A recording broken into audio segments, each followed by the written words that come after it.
So,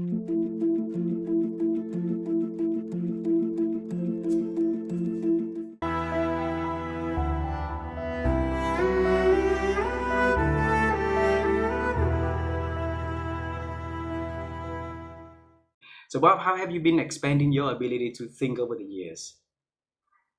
Well, I read a lot. I talk to a lot of people. I think having the lab that I have with a lot of people who are probably a lot smarter than me at all, and they, talk to me about different things. I think a lot of my colleagues as well. I think, again, it's a lot about people.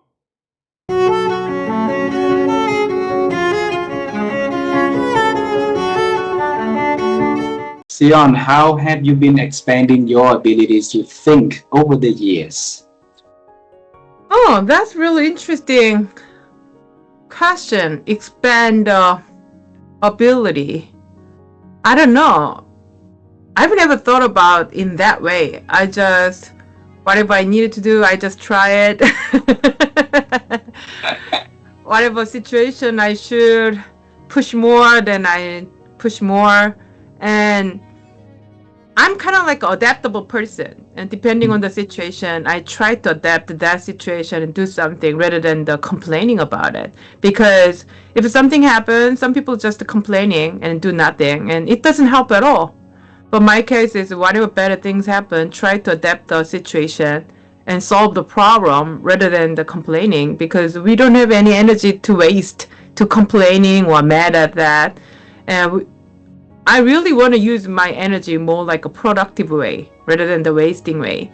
So yeah, that's the one of the kind of expandability and checking the situation and checking the resource, what I can take advantage of, what I can use of. And yeah, more like a yeah, sometimes I'm too cold because some friends of mine said that, and you are way too cold, and then just thinking about the situation and analysis the situation and then try to find a solution. But someone should do that. At least one person should do that to make it things going. Yeah, if everybody's emotional and then nothing happened. So of course, some people who is way too emotional, they support me emotionally. They support me psychologically. I feel so appreciate that. So I don't even complain about that. So every single people has their own ability and their own capability. So I believe world is kind of doing the 1,000 pieces jigsaw puzzle. So somebody should be the corner, somebody should be the in the middle, somebody should be the side, and then we try to find how to work together and then make a big, huge, beautiful kind of photo of the jigsaw puzzle. So I'm that kind of people who do the corner with the analytical thinking and solving the problem. And then my friends is an emotional supporter who's crying and smiling and supporting even if totally non-functional. And then we should all work together. And so that's the how I expand my ability over the situation or behind the thought.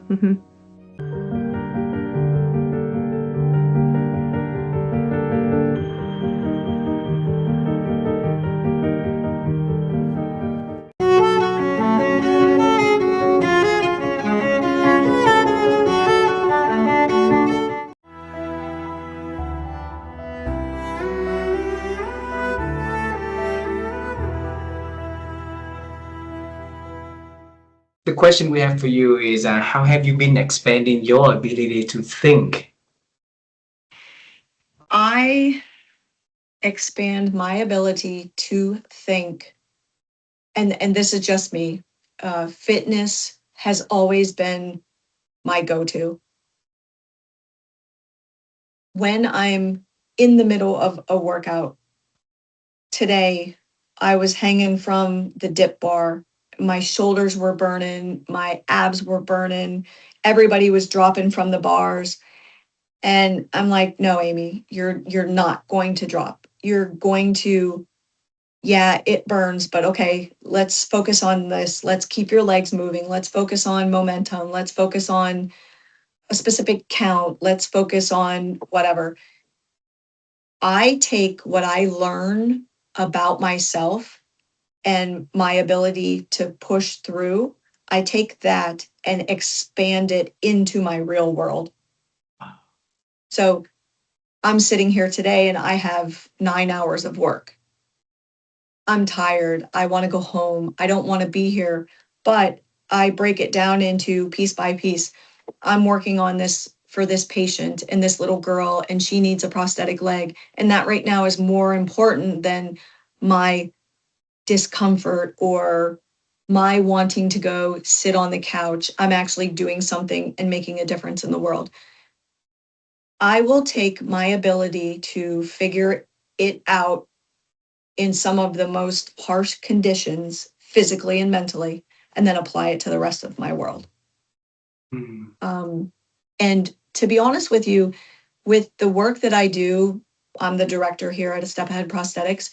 I am constantly evolving and taking my thought process to a next level, because with prosthetics, you're always having to fight the insurance companies. You're always having to fight denials, where people who don't wear prosthetics, you have to try and get them to understand what it's like to wear one for the rest of your life, need one for the first time. So I will say, because I stay active, because I'm always traveling, whether it's getting on the train, going into the city and doing a race for a day and coming back out, or flying, I'm always in different areas doing different things, which you have no other way than to um, expand your thinking process, expand your learning process. But staying sedentary, I think, closes that learning aspect, and it closes the bubble around you. So the more that you can go and do and be, the more that you dream, the more that you want, and then you have to figure out how to get it. Yeah. So you're constantly evolving.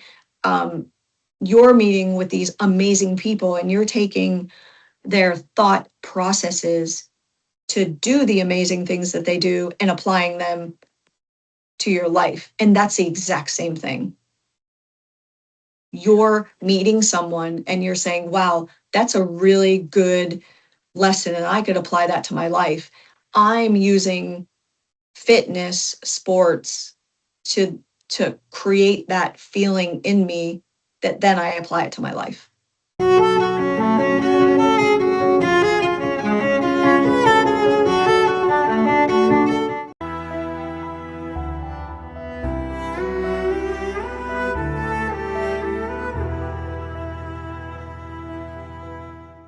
If you pick one thing that's really important that had helped you to improve your ability to think and expand in it, what would that be?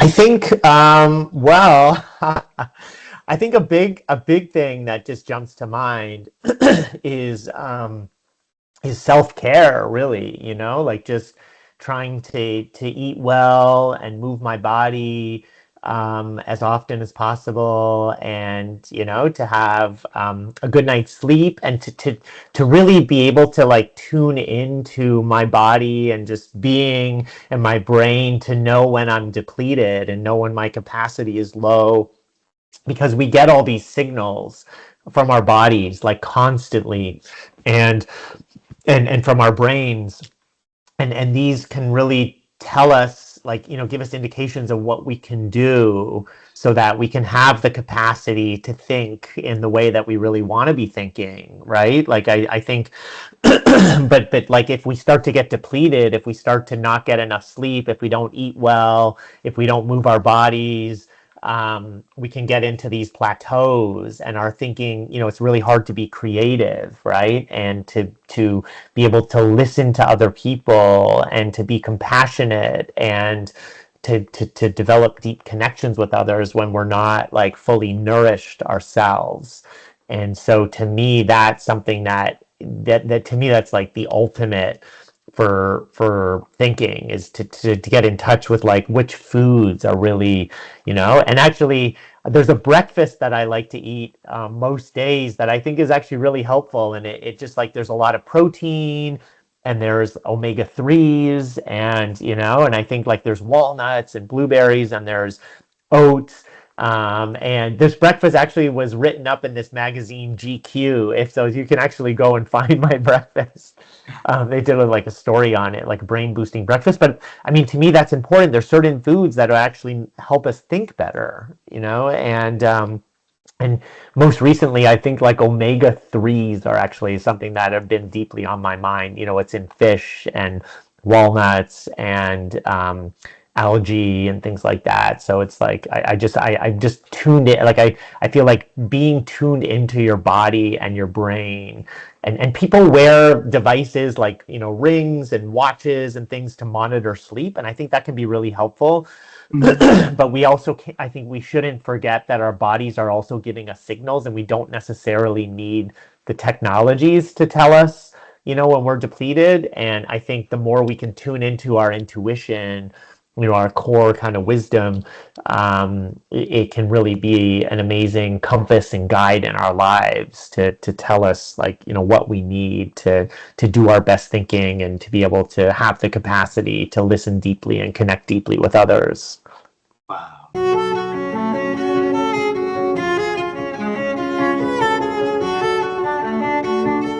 In Switzerland, usually you decide that at the end of the 9th school year.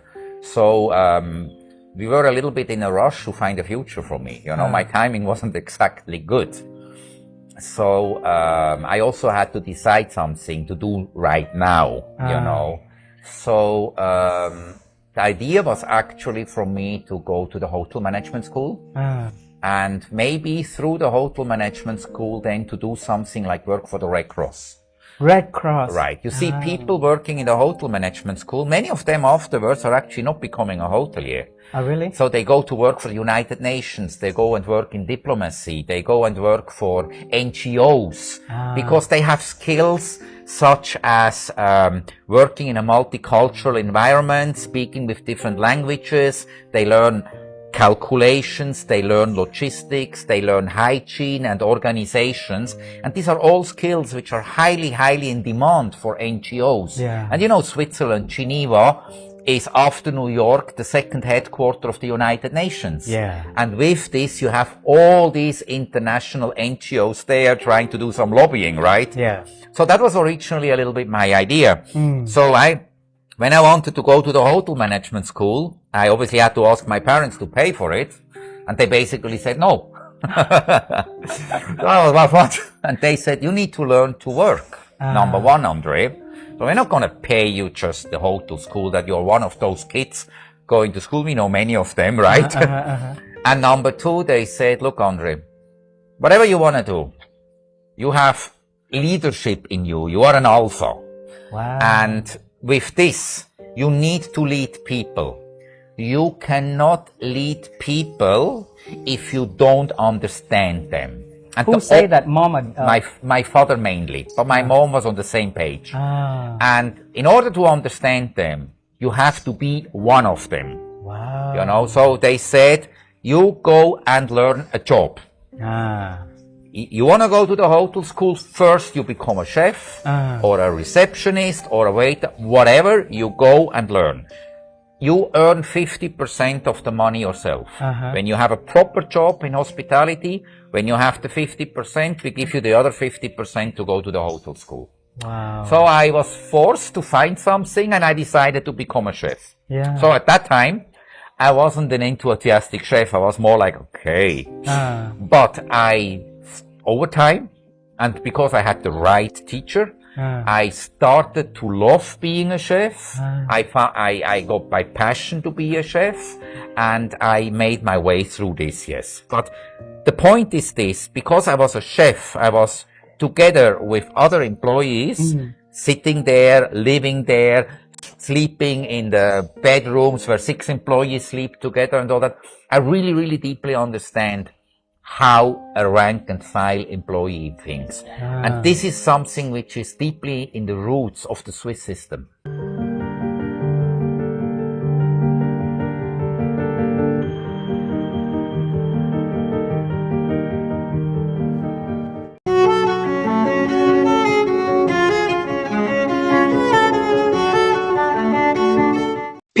or three things that really help you to expand your ability to think that our audience will be benefiting to hear from you. So what would those two or three things be? To improve our thinking. Yeah. Yeah, interesting.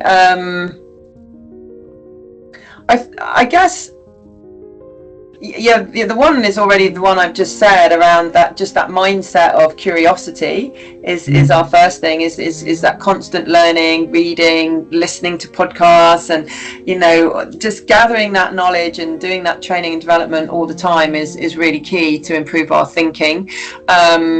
I guess sometimes we get in our own way of our own thinking, and we tell ourselves stories about us that stop us from moving forward, or our belief that we can achieve, or that stop us from achieving our goals because of our thinking. You know, we have that kind of inner voice, that critic that stops us, and the thinking isn't really helpful. So sometimes I talk about that in terms of challenging that thinking. Is it a voice or a thought that's helpful to us? And sometimes it's not. Is it supportive? Is it useful to me? Is it true? And often the thoughts are not true or helpful or facts, and they're just stories that we're telling ourselves based on beliefs, based on the rhetoric that we've, you know, been running for many years. So I challenge that thinking sometimes in terms of notice it, because the thoughts are so automatic. Our thoughts, you know, are just traveling all the time at speed. So notice the thoughts, challenge it. Is it helpful? Is it useful to us? Is it true? And if it's not supportive, then change it. Change that thinking, and change it to something that's more supportive. That's something I do with my own thinking, and something I share with other people in terms of improving our thought processes. But I think also what's helpful is to be present, right? Because we're so moving so fast all the time that sometimes our thinking isn't very clear, and we don't, you know, when we're doing 1,000,001 things and we're just constantly distracted or managing multiple tasks, or, you know, split attention, we can't think clearly, and we can't think and broaden our perspective or think of new ideas and new ways of doing things, because we're just too much going on. So our ability to think clearly and develop new ideas comes from us slowing down. Sometimes it comes from us, you know, pausing, taking breaks, having rest, you know, doing exercise. I think some of my best thinking comes when I go running, and I've just got nothing else to think about, and I'm just running, and the ideas come. But when we're chasing the day and we're rushing from one meeting and one call to the next, and finishing this and facing the deadline and thinking, I've got to go and cook the dinner, and this, you know, there's just too much going on, we never have brilliant ideas and solve problems. So our ability to expand our creativity and think clearly comes from slowing down and pausing and building those moments of silence and quiet time during our day. That's what allows us to expand our thinking.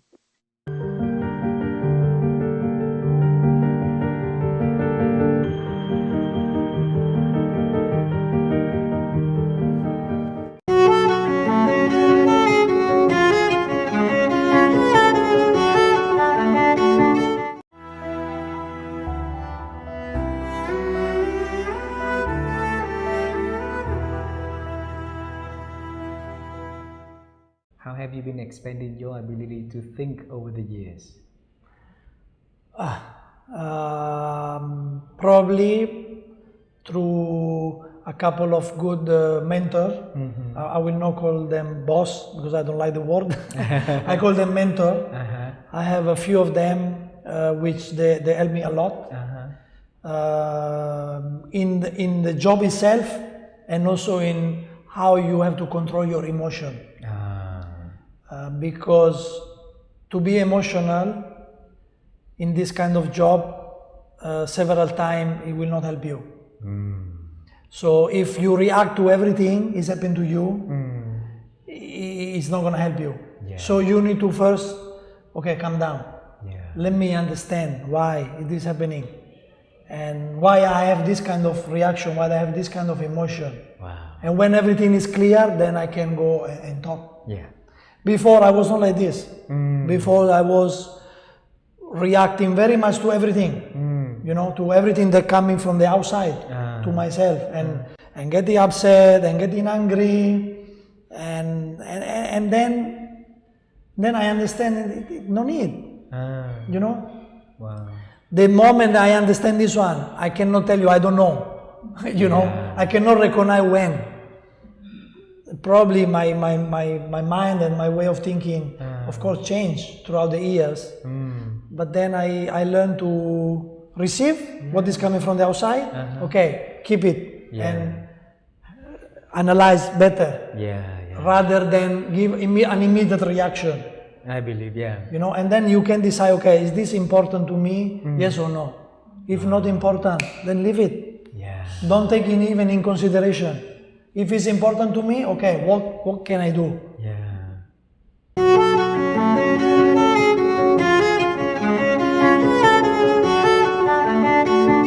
Over the years, how have you been expanding your ability to think? I read. Not just nonfiction, but fiction. Because it, especially nonfiction, or I'm sorry, fiction rather. I'm sorry, I meant to say fiction, because it opens my creative mind and my visualization. That's been it for me, is reading. And I notice when I read, I enter back into work I'm doing, certainly with more energy, but with some clarity. I especially like to take a minute to read when I'm stuck on something, or there's just a lot of just noise and negativity in my brain. I sit down and read something. And it does allow me to redirect my thoughts. And then I'm able to expand my thinking that way. And I just learn from reading too. It gives me ideas. You know, or I'm reading something like, oh, wait a minute, that's interesting, because I'm dealing with this, right? Yeah. So what do you do to help you step onto your new self, the version that you believe is going to bring you a lot of good things and a lot of values for other people, a lot of good impact that new self going to bring? Yeah. Well, I would first say I built belief in myself. You know, I mean, I know that might sound simple and a little vague on how you build belief, but you build belief one thing at a time that you do that's hard. And so I will and I will share the piece that I talk about in my book is stepping into your next self, as you say it. I relate to you're at your edge of familiarity. Your edge of familiarity is when you're kind of at this point, like you're feeling good, but you're sensing something different is expected from you, or you want to take a step to your next self, but you have fear. You're uncertain. You don't know how. And, you know, growth begins at that edge. And we don't grow unless we cross that edge, unless we cross that moment. And that only happens when there's belief in yourself, not just belief that you can do it, but belief that coming out the other side, whether it works or not, you come out a stronger person.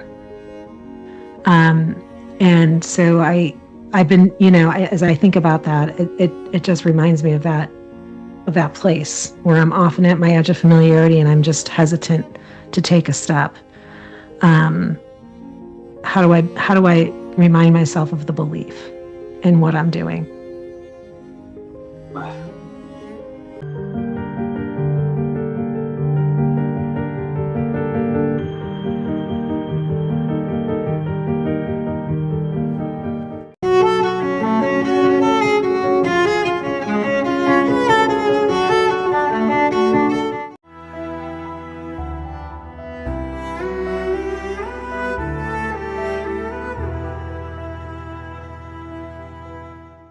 what brings you happiness? I think it's a combination of different things. I was a late family man, so for the longest time, what made me very happy is career growth. Traveling, experiencing different countries. And I woke up one day, I said, listen, I'm 36 years old. I want to get married. I want to have kids. So all of a sudden, there was an additional requirements in my life for me to be happy. It's to have a legacy, to have a permanent partner in my life and grow a family. So I dealt with that. I made sure it happened. Then, when the kids were grown, of course, again, your priority shift or expand. So you don't want to maybe relinquish your interest in one thing, but in the same time, you have an entire new set of responsibilities and thing that makes you happy. So I don't think it's ever changing. It's shifting. I think that the traveling part is still very important, although again, this is the longest I have lived in one country. It's going to come to 7 years living in Vietnam, and I never thought that we would be staying so long. But it's been such a very, very welcoming countries. The warmth that we receive from the Vietnamese people, and I mean, face it, Vietnam and Central Vietnam specifically. The food, the landscape, the people, the weather. For me, this is a piece of paradise. And as an hotelier, I want everybody to know about it. And on a personal level, I don't want people to know about it because I want to keep it for myself. But it's got everything to offer. So, so back to your questions. Yeah, I think it's ever changing, and I think the search for happiness is not a goal. It's not, I arrived. I think it's a journey. It's a journey. It's I'm just genuinely happy. I think if you think that you are going to be happy once you have a salary increment, a new car, a watch, a new, I don't know what, a new phone. For me, this is not where the answer is. This is not where true happiness is. I think, as I say, some people find the answers into these questions in faith. But I don't think there's I don't think there's a finish line. I think it's a state of mind, being happy rather than looking for happiness. Wow. Maybe you need to think of what makes you unhappy and try to remove this toxicity of the rest of that. Right? So there are some people that maybe make you uncomfortable, stress. How do you remove this negativity from your life? Sometimes I think that as a young self, myself being young, I was probably looking for what could make me happy, could excite me, could, make my life better. And now it's more like, what do I need to remove so that, I have less, trouble, less, distractions, less things that could, stop me from. There's nothing that I don't have today that I think is going to say, I win the lottery, I'm going to be rich. Doesn't solve all the problem we have. All the problems, correct.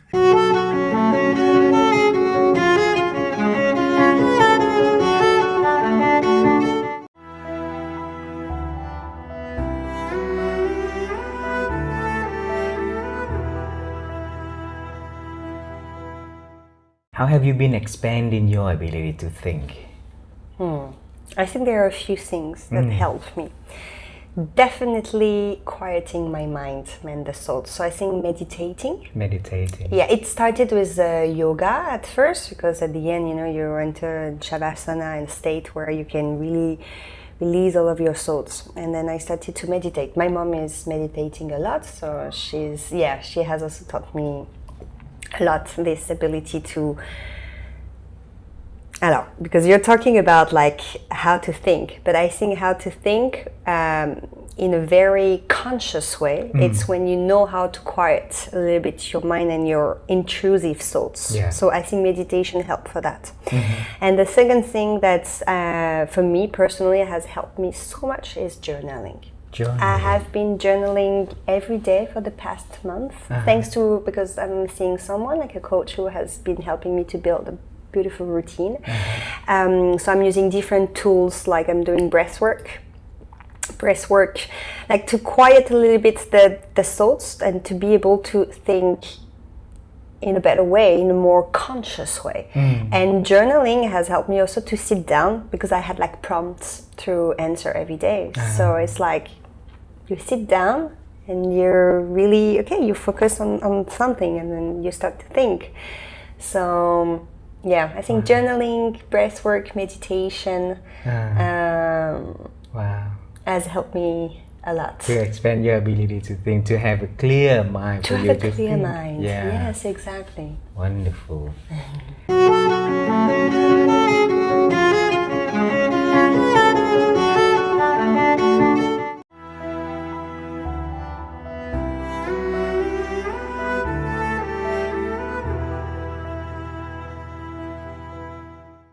So, Bryce, how have you been expanding your ability to think over the years? Well, first of all, I love that that is your and your wife's mission, because, to me, thinking is the most important and essential skill that we need as individuals and as a species in order to live our lives to their fullest, and in order to address the challenges that we have that confront us all as residents of this planet. People have often asked me, the question of, if you could tell people one thing, what would you tell them? And the answer that I always give is think. Think for yourself. And that is such an important and essential skill. It's an important and essential quality. And the answer to your question about what I have been doing is, well, I mean, that's been the focus of my work ever since 2017, when my most recent book, Red Teaming, came out. Red Teaming is about teaching people how to think more critically, how to challenge their assumptions, how to think three-dimensionally about problems, and how to make better decisions, particularly in situations where it's impossible to know the right answer ahead of time, because things are too complex, the situation is changing too rapidly. Conditions like we live in today. So what I have been doing to improve my own thinking is, first, obviously, before I wrote a book on this topic, I was a student of this. I learned about this methodology, as I mentioned, that had been developed initially by the military and intelligence community, based on the latest neuroscience, based on the work of people like Dr. Daniel Kahneman and Dr. Gary Klein, both of whom I had opportunity to work with and study with when I was writing this book.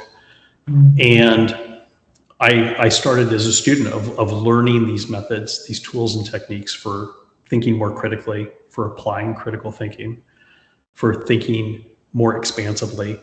And then, since the book came out, I've continued to refine these tools and techniques with my clients to help them think better.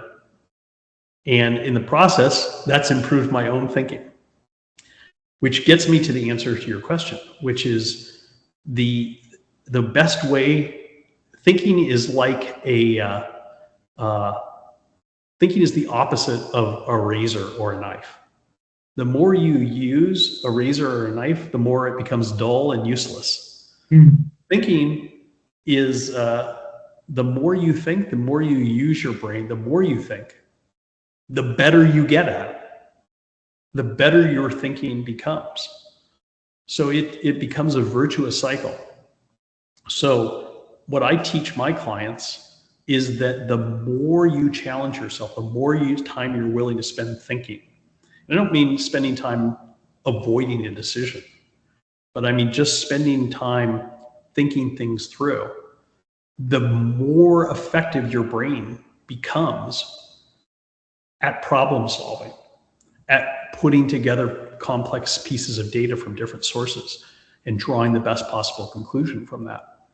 And so the biggest thing that I do to improve my own thinking is continue to think.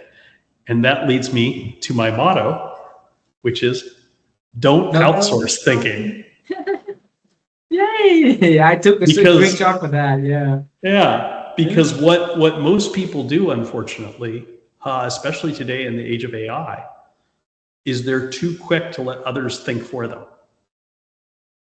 See, in my mind, I'm not against AI at all. I think AI is an incredibly powerful tool if we view it as a tool.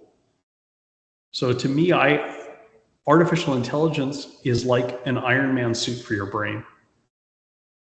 It allows your brain to do more than it could do without it. Like I can work with Claude and generate analysis and data rapidly. If I have curiosity, if I'm curious about, I have this problem in my business, I'm not sure how to solve it.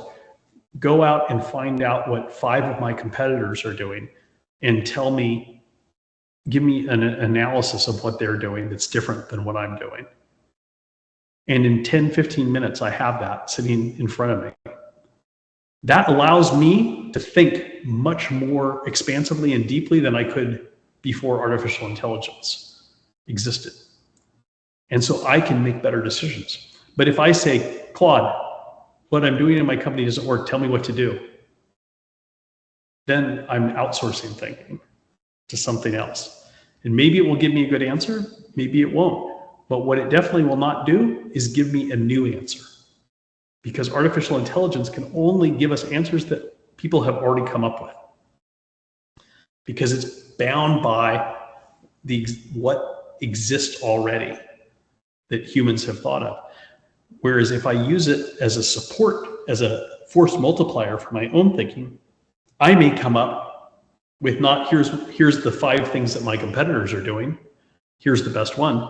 I may say, here's what I'm doing, here's what my 5 competitors are doing. I just thought of a 6th or 7th way that none of these are, that's better than all of them. That's what I can do, supported by artificial intelligence, but with me doing the thinking. Similarly, you see a lot of leaders who pay McKinsey or Bain or Deloitte millions of dollars to think for them. Mm-hmm.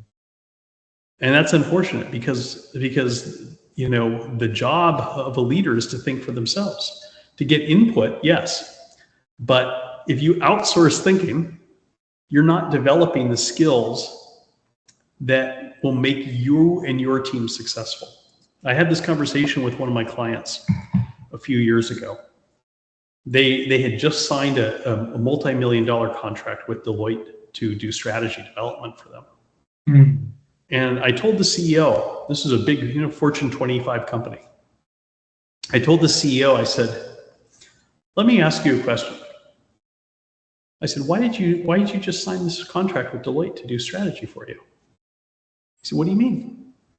I said, you have over 300 people in your org chart who have the word strategy in their title. He said, yeah. I said, well, then either one of 2 things is happening. Either you've hired the wrong people and they're not doing their job, wow. Or more likely, I suspect, you're not listening to them.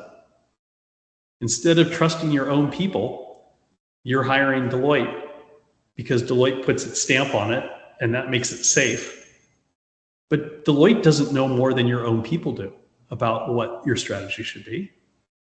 What is Deloitte going to do? Deloitte is going to put a bunch of recent college graduates, MBA students who have no experience, to work developing a cookie cutter strategy that they probably already sold to your competitor. And you're going to pay them $12 million. Whereas you have these 300 people in your company who have been living, breathing, eating your business for the last 20, 30 years. They know exactly what needs to be done. And you don't have to pay them anything more than you're already paying them. You just have to let them think and then listen to them and make a decision based on what they tell you. And so again, that's why don't outsource thinking. Wow, beautiful. And how did that CEO respond? Deloitte lost a $12.5 million contract.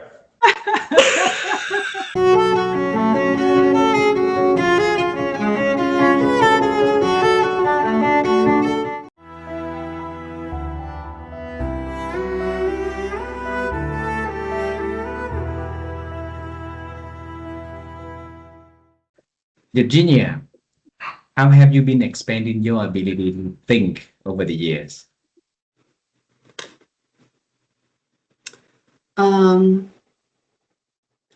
It might sound notorious, but I think reading good, difficult to comprehend books does help a lot. It's reading and reflection. It's that. It's the ability to, and also it's that, and you have to become your own best friend to be wanting to have that inner dialogue with yourself all the time, you know? And I've learned in a hard way how to be my own best friend. But that helps you develop your thinking skills a lot. Knowing who you are, knowing what your worth is, knowing what your values are. So reading is a hard skill. Getting to know yourself is sort of the soft skill, which is gained in a hard way though, right? Also, surround yourself with smart people. Well, because that helps a lot.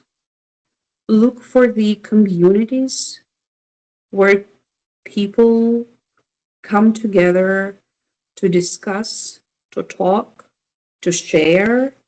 So learn by observing. Yeah.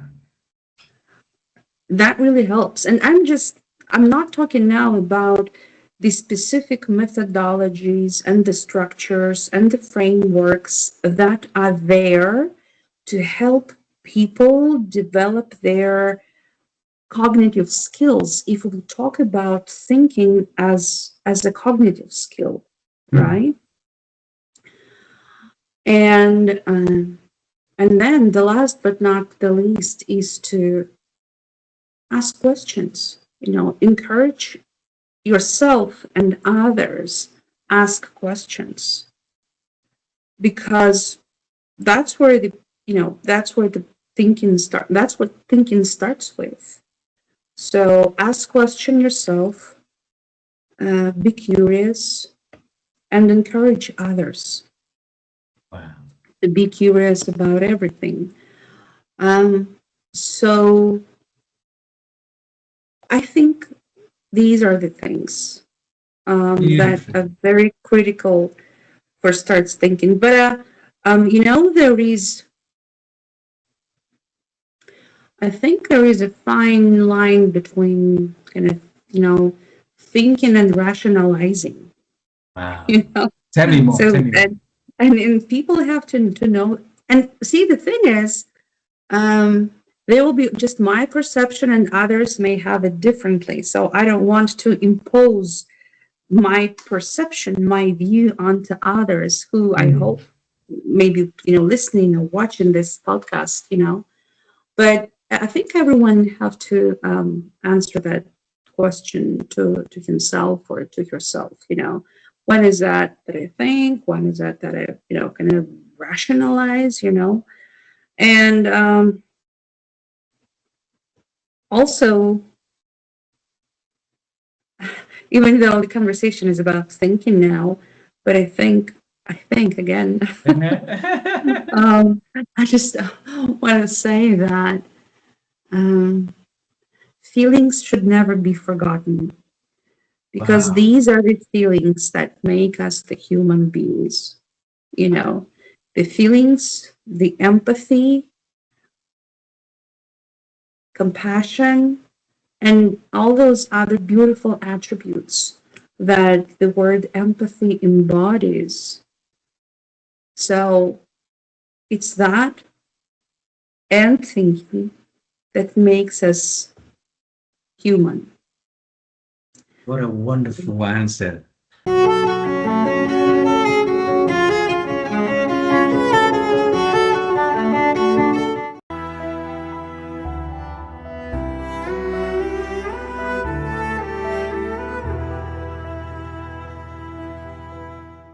How have you been improved your ability to think over the years?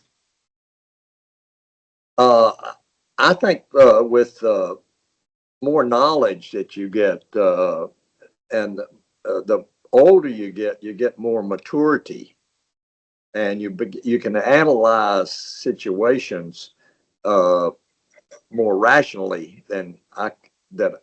Now I can see that that happens to me in my life as I've gotten maturity and more experience, and I can relate these experiences to my present experience and apply the lessons that I've tried to learn in the past. And I think life is a building block of experience and relationships. And I found now that since I've become a Christian and a follower of Jesus, I pray more about, Lord, what should I do? And where should I go? And how should we operate in our life and in our relationships? And I've never heard the voice of God in my ears, but I have these impressions in my heart. And so it's like God's spirit speaking to our spirit in our heart. It says, go this way. You have an inclination that you ought to do this. And when sometimes I miss it, but most of the time it works out. So I and Dottie and I we pray a lot about decisions and what we should do and where we should go and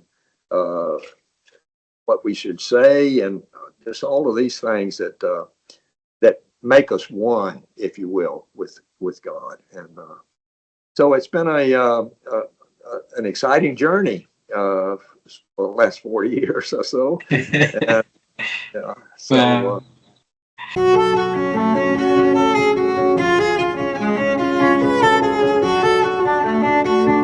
how have you been growing and expanding your ability to think over the years? I would say it's quite deliberate and intentional. The way I think is also very structured. So I'm just going to pull out one of my, it's not really a journal, but every month I make sure that I plan things ahead. And, you know, I write down my monthly focus, again, very holistically in terms of my career, what I want to learn, my health, my relationships, the community I want to support, and my finances. Again, very holistic, right? And I write down not a long to-do list, but a few key things that I want to do, and also monthly key milestones. Wow. So this helps me to, and this book, I always have the pages in front of me, like it's always open, because it reminds me every single day what I need to do in order to get closer to my goal or my dream. And not only that, so it's not the goal only, but at the end of the month, I would write down my reflections. So my reflections around what goals I've accomplished, but also what are some of the big risks that I've taken, which is kind of the same as newness, right? What are the risks that we've taken? What are some of the new things that I've done that would pose a risk? What are some of the valuable learnings? What are the new meaningful connections that we've made? Which one of those are you, by the way, because we met, I think, in January. And also, what are some of the things I'm most grateful for? So every day, so this I do it every month, but every day I journal in the morning. I write down 3 things I'm grateful for, and I write down 3 things that would make my day awesome. And then, yeah, every day. And then I would also reflect, at the end of the day, what were the 3 things that really, really made my day? And what is one thing that I've learned? So this is the way how I structure my thinking. And this is also a way to kind of appreciate what we have in life, because things, as I just mentioned to you as well at the beginning of the conversation, things are a little bit slow in terms of business in Q1. But I think it's about appreciating what else I have apart from that. And even though business may be slow, but what is the beauty out of it? What is in hindsight actually something that came out positively? For example, being able to spend more quality time with my son before he goes off to kindergarten, right? Or spending more time with my parents who are, elderly. So this is the way I think is quite structured. I think it's very intentional and also quite deliberate and disciplined. So that's just me. That's just how I like to think. Beautiful.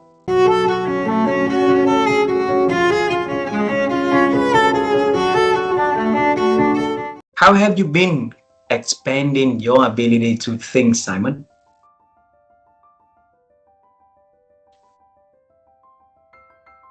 Taking a step back, giving yourself space to reflect is really, really important, I think. So designing deliberate spaces where you can reflect and go over your thoughts. So I do handwritten notes for this reason, right? So I have my notebook with me, and I take notes throughout the day, and then I come back, I revisit, I pick out what is important, what do I need to carry forward, not in the sense of to-dos, but in the sense of learnings. What is in there which is important to the way I behave, to the way I work, or to the things I miss. So I think really making space for reflection is an important aspect of, I believe, of what you are discussing. I did a retreat in India for 2 times, a month each, and this is a wonderful opportunity for reflection. So that's not maybe it's the main purpose, but that's not why I went there. But it has that side effect. And in fact, the idea for the book I was discussing earlier came while there. So I was there and then said, okay, that's a project I'll attack once I'm back. The other thing I mentioned before is this reflection in writing. So really trying to explain something to someone else in simple terms helps me sharpen my thinking, because I know, and that's also why I like doing the teaching, because it helps me bring thoughts to a point, to a clarity, so that I can share and people can follow.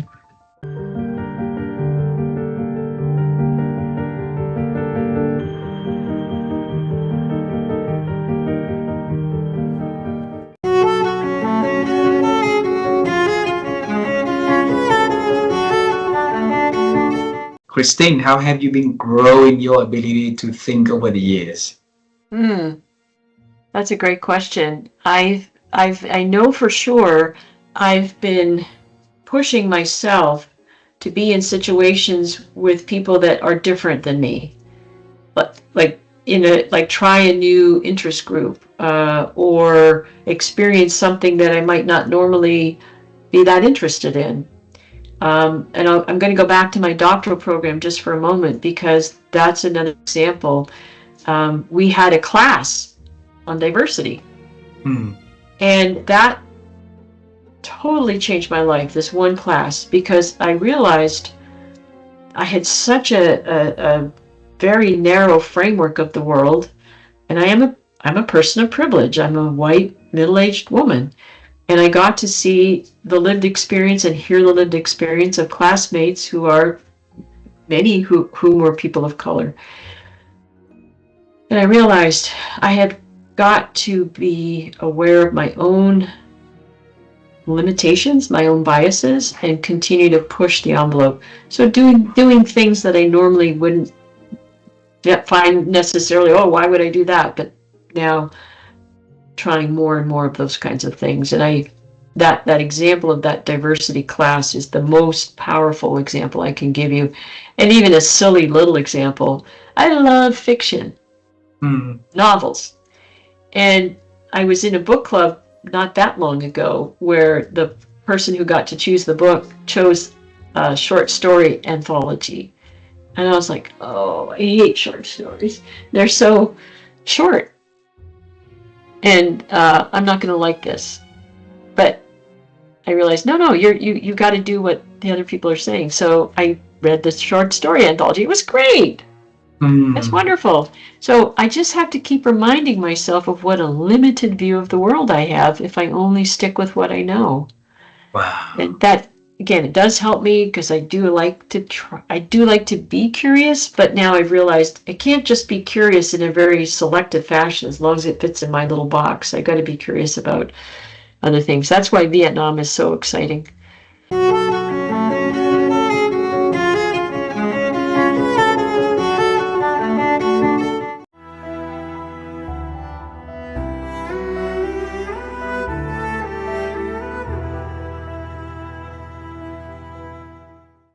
What have you been doing to helping you to continue to expand your ability to think over the years? Well, one thing that I think is helpful is that I work out regularly, physically. So I'm in pretty good shape. I'll be 84 in a month, and I'm still working out 5 or 6 days a week, and so and I've been doing that for a number of years. The other thing is that I do some meditation, not a lot of time, 10 minutes, 10 minutes a day. And so the other thing is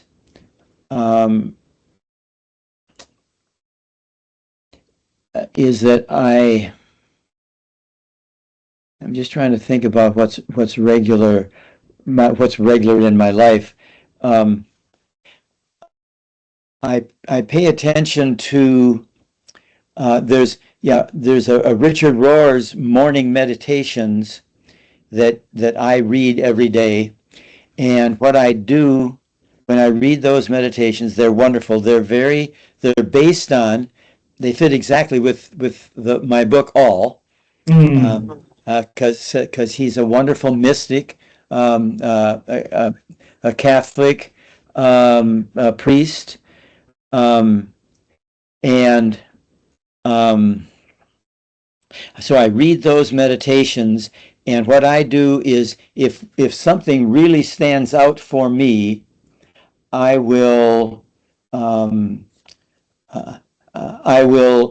highlight it, and I keep a running book of quotes that come from, there's one quote within it's about, his meditations are maybe about a page long or so, maybe a page and a half of reading, but they're not real long, but they're every day, and I read them, and then there'll be one that just sort of stands out, and I think that one really moves me, and so it's trying to read as a resonant listener or resonant reader, what resonates for me, and I highlight that, and I put the date and that outlined in, and I save all the meditations, the daily meditations. I just drop them onto my computer, as an email. Just keep dropping them in. So if I wanted to see that whole email when I go through my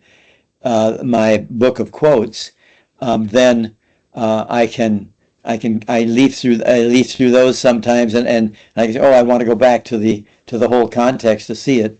But that is a daily routine, paying attention to that, and I can share with you the meditation that I use that leads into my my 10-minute meditation, most of which is quiet. But the first couple of minutes, and what I do is I make I'll just walk through the statements with you. And what I do, though, I do it more slowly, but I do it with taking a couple of breaths between each statement. And so it goes like this. In this moment, I am not trying to achieve anything.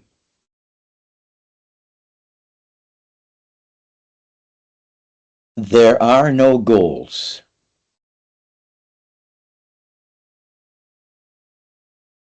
I am simply becoming aware of this moment.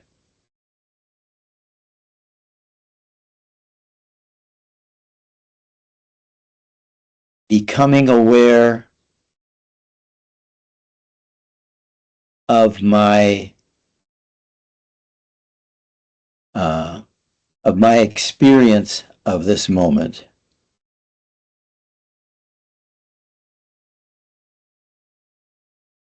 As thoughts, concerns, or judgments come to mind, I will let them go for now.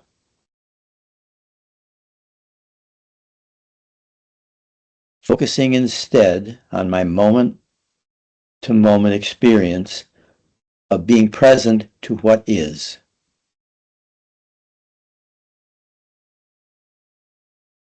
Divine unconditional love manifest in our universal interdependence. And for me, also manifest in the birth, life, death, and resurrection of Jesus.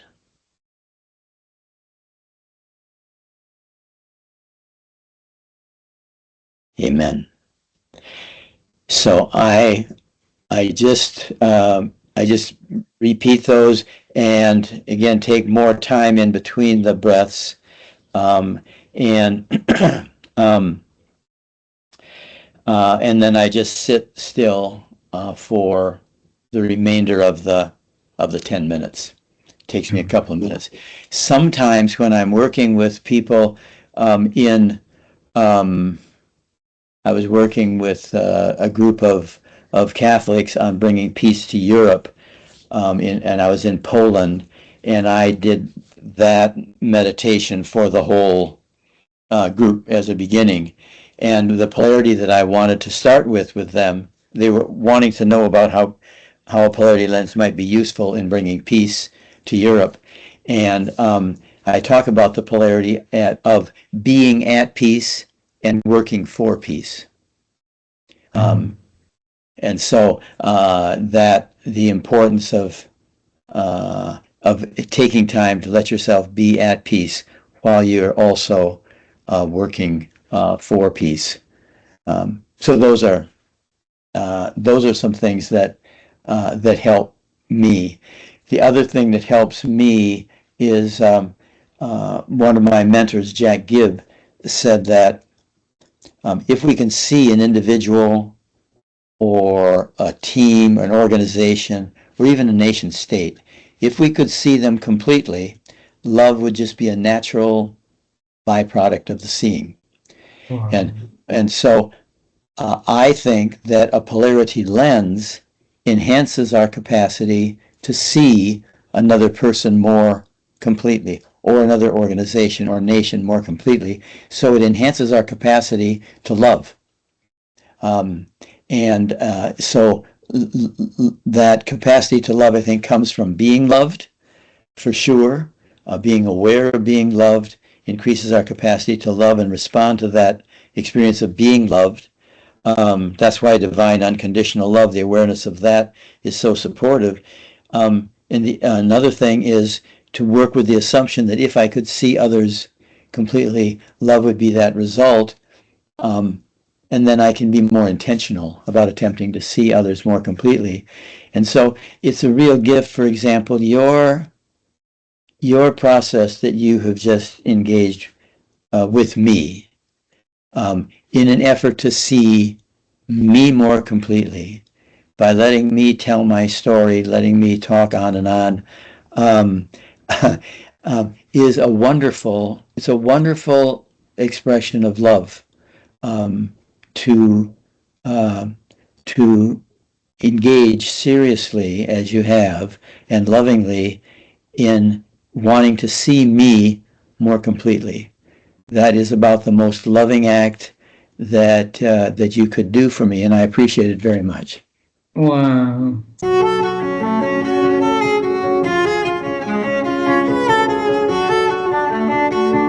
The question we have for you, Zoe, is this. How have you been growing your ability to think over the years? I never had a problem with my ability to think. What I had as an issue was to cut the circle between thinking, emotions, and behaviors. Like, that was the real challenge for me. I could always think, but that doesn't mean that what I would think would also cause the appropriate emotional reaction or the appropriate behavior. That was the real challenge. Like, for example, like I said, I was very impulsive, and that also comes with ADHD, but it was also my personality, frankly. So I could think that maybe, for example, I shouldn't say that, but I could still say something that I shouldn't say. So it was more of a challenge to put my thinking into action than into my actual thinking. And what I did to change that is that I don't wait for my emotions to coordinate in order to do things. I do what I have to do because I think that that's what I trust my thinking more than my emotions, let's put it like that. Because maybe my thinking is, I need to prepare for this interview, let's say, but my emotions are, but I'm bored. I just want to have chocolate by the lake. So I'm not gonna let my emotions affect my behavior. I'm gonna let my thinking affect my behavior, and I'm gonna just go do the preparation, even if I feel like I'm bored. And then eventually, usually my emotions follow after a while. And the more I do that, the things that I'm supposed to be doing based on my thinking, the faster my emotions have become recalibrated towards that way.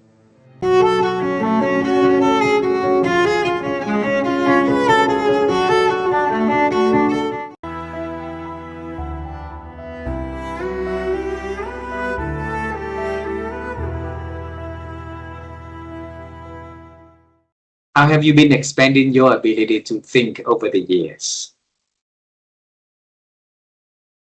I'm not even thinking. Not even thinking. He's thinking.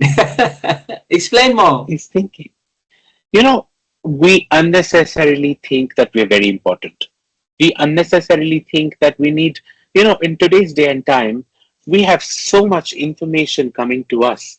The mobile, the internet, the billboards. I think the information that we get in 1 week, people back in the days would get in their entire lifetime. The biggest problem today is that people want to prove that they are smarter, that they know better than you. I know better than him. I know better than her. That problem comes when you want more and more information. I don't need this information. It's stupid. I do not want everything. And I'm not ashamed. Tomorrow, if you ask me a question and I do not know the answer, I will very happily say, I'm sorry, I do not know. Will you please tell me about it? There is no competition. Today, people are falling apart because there is a competition. I know better, you know better, she knows better. Why do you need to know better? There is no harm in learning. And you cannot mentally and physically, it is impossible to have everything in your mind. You are not a computer, you're a human being. A human being was not supposed to keep so much information, so much trash, so much rubbish in their minds.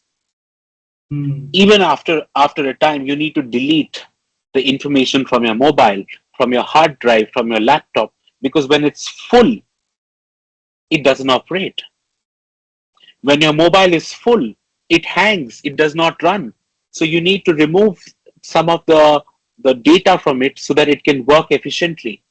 So I say I do not think is because if I keep thinking all the time, if I keep pushing in my brain with information, I will not be able to do what I do. I am doing what I'm doing because I'm not storing information in my mind. I'm just letting it be. If there is a time for me to learn something, I will learn it there and then. I do not need to store information because 10 years later, someone will ask me a question about it. I can actually, in today's day and time, if you use the AI the right way, you can get information in few seconds. Why do you need to store it in your brain? You know, if you're smart, you would rather use the phone and not your brain. You keep your brain for better things. So what are that better things you mentioned? If we keep Well, AI is not thinking about welfare of this world. AI is not thinking how to improve lives, how to resolve the issues that humans have. AI is not thinking about how to serve people, how to help people. And that is what we can do as individuals. We can see around us that what is that I can change, what is my capacity, what is my strength, and how can I help someone to better their life, to improve their life, to improve your own life for that matter. I think that's where you should use your brain. We as human beings have forgotten that compassion, we as human beings, something that makes us different from all the other beings is one compassionate. The compassion within us, the humanity within us, we have forgotten about that. That was our basic instinct. What makes us human is to be able to do something for others because we are capable of doing that. We have forgotten that. And today, when someone does something great, we always give them an award and say, oh, he's so compassionate. But we were supposed to be compassionate. That is our basic instinct. We have forgotten it. So if you really want to do something, first invoke the compassion within yourself. Invoke the human within yourself and ask the human within yourself, are you doing the right thing? And the human within yourself, your soul, will tell you if you're doing the right thing or not. Every time you're doing something wrong, your heart always says, don't do it, it's wrong. But you never listen to your heart while doing something wrong. So I think if we listen to what our heart says, if we listen to the instinct, if we listen to the soul within us, I think we all will live a better life. We'll lead a much better life than we have right now. Yeah, and that's why people need your work.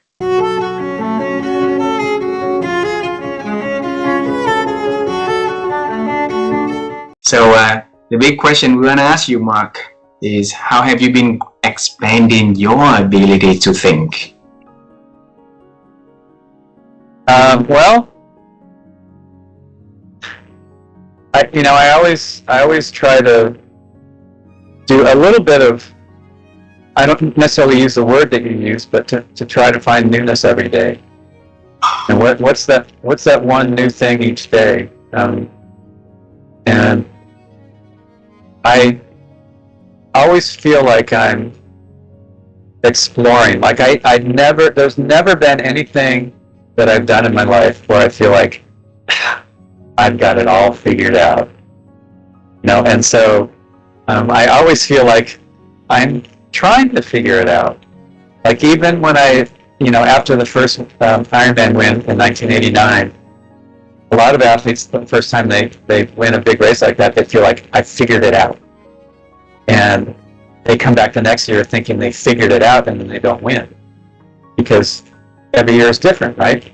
And life is like that. There's no 2 days that are the same, no two situations that are the same. And so I'm always sort of trying to figure it out, whatever it is. And people ask me, they go, well, when are you going to retire? Because I'm 68. And they ask me that, and it's almost like they've asked me a foreign word that I don't understand. Like, retire? What is that? Like, I'm doing so many things that are still exciting for me to be involved with. And I'm actually working with my business partner, Scott Zagarino. We're writing a book talking about how you can use exercise and movement to bring mental health, because it's such an issue right now. There's so many people who are turning to medication to deal with helping them have mental health, but there's so much research showing that if you just move your body, it can get you off of so much of that medication. So anyway, we're writing that. So that's exciting to do. I'm helping the United States triathlon team that's trying to get to the Los Angeles Olympics to raise money so that they can do the training that they need to and have the freedom to travel and go to the races they need to, because that'll be exciting to have the Olympics in Los Angeles. It'll be the first time the triathlon has been contested on U.S. soil. It's never been raced here in the Olympics, so that'll be really fun. And then I'm that little thing that I wanted to do when I was a kid, travel. I'm still traveling it. In fact, the last couple of years I've traveled more than maybe ever. And that people go, does that get old? And it's not a black and white answer. Yeah, packing the bag, unpacking the bag, doing the wash, all that gets old. But every place I go and the people I meet and the cultures I get to experience and be part of, and to share stories, my stories with people in other places and their stories with me, that never gets old. That's super exciting.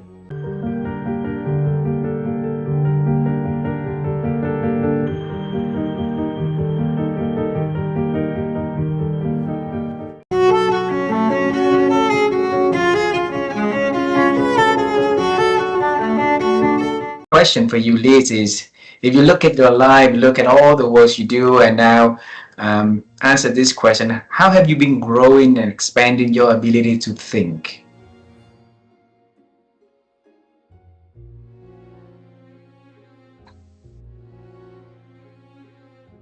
My growth in thinking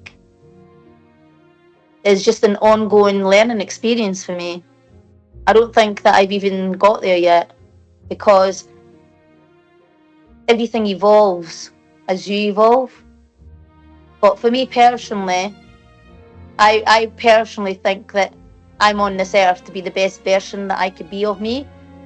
And even when negative things happen to me, I turn negatives into a positive. And I've always done that all my life. I take the knocks, but it never derails me from my mindset on how I need to be the best version of what I could be with the circumstances that I've got. So I'm always evolving, and I think I will till the day that I go, really. Wow.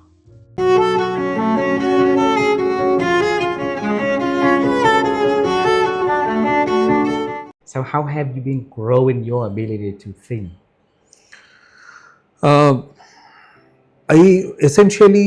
My approach has always been to put myself in the position of the audience, or in this case, maybe the person who's asking the question, and try and gauge as to what is the purpose of asking this question, or what is the lookout for somebody to whom I am maybe making a presentation or making a proposal for approval, or for seeking consent or gaining appreciation, or whatever I am trying to do. The purpose from the audience's angle, and that is what I take a little bit of time to understand and probably analyze in my mind to the best of my abilities. Not obviously always very successful, but try to figure it out as to how I should answer that question, or how should I deal with this particular situation, even not merely maybe a question.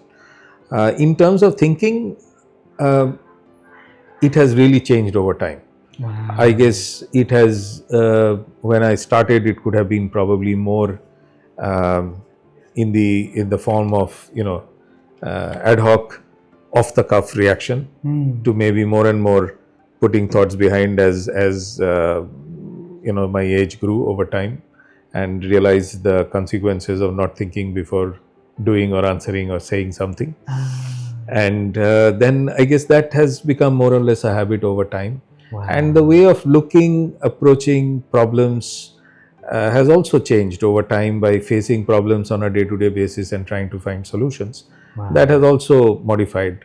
So one of the things which I personally think about always is, before you do something or answer something or act on something, the the layers of analysis, in terms of what you call that layers of why, trying to figure it out as to what is the best way, and maybe try and understand the audience.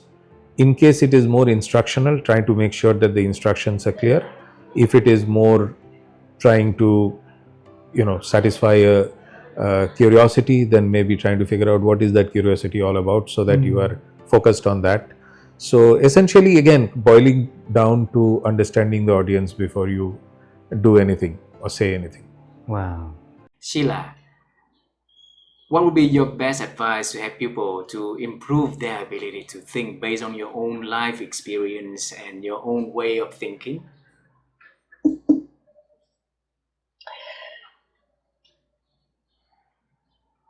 Have courage to go alone with your dream.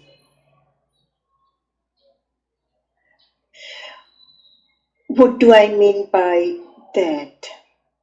I say, don't get involved with unnecessary traditions.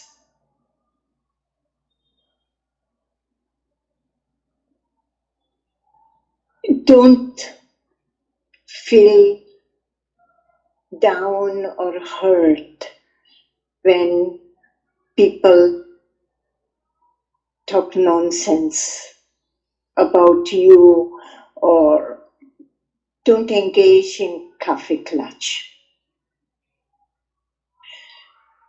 Don't judge.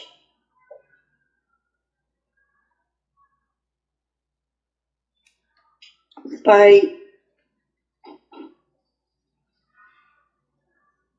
not judging, you maintain yourself open. And the openness of heart will always make you fresh. It will bring freshness to your being, your body, your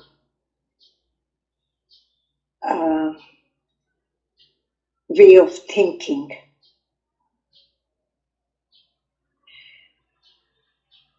And you don't have to pick petty fights or arguments to prove your point. If you have a point, it will prove itself. One doesn't have to argue about it.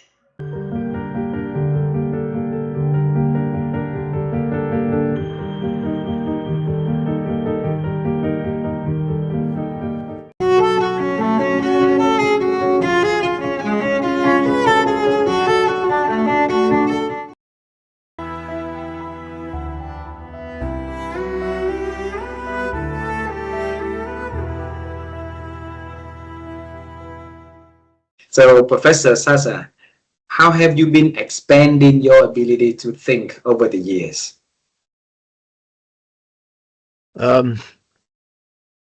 If I understood you correctly, I expanded my knowledge and my ideas and things like that. First of all, to be open to discussion. So dialogue, which means you are talking, I am listening. I am talking, you are listening. Maybe we don't get along on all the topics. But if we understand each other, then it's much easier to find the topics that we understand together. To be good in dialogue, you have to be good in listening. People usually listen just to be able to answer. I'm trying to listen to you or anybody else to understand your way of thinking, your way of behaving. And this is something when I'm a good listener, first of all, I learn a lot about the topics and I learn a lot about the people. And that's something that I developed through the years, listening, to be in position then to ask right questions, because I listen to you and I know what to ask. And thanks to that, to know more about the topics we are discussing, and of course, to know more about you. And the more we know each other, the more we understand each other, then our relationship will be much better than if you speak, I speak, we're not listening, we're not sharing the differences. We are sure that we are the only right, that nobody else is right. And my suggestion to the people is try to listen more, try to understand more, try to learn more. As I say, maybe one person will not change the world. I don't have that ambitions, but if I meet at least 10 similar people, then my world is bigger. Their world is bigger. And as I said, I'm not looking this as that I will calm the sea, let's say. But if I manage to calm 3 or 4 meters of the sea, I hope that my sentence is okay, then I will be very happy. Now, because you're gonna meet you back there also, you're gonna have a word of wisdom from Professor Sasa now to that young little Sasa. So what is that you're gonna tell him about his journey, about the things, being responsible and anything? Tell him, share with us. If I ever meet, it sounds funny, but whenever I come to visit my relatives in my hometown, I usually expect to see smaller me, younger me, coming from the library with some books under the hand.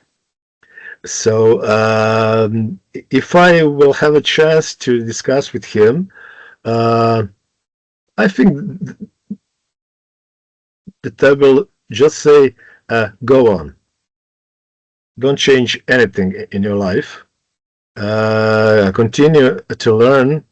Maybe sometimes take good care about yourself, not about the others, but as I said, then this will not be my life. So definitely I will support him. I will bring his book, his heavy book, to home, but definitely I will only tell him, okay, continue and go on.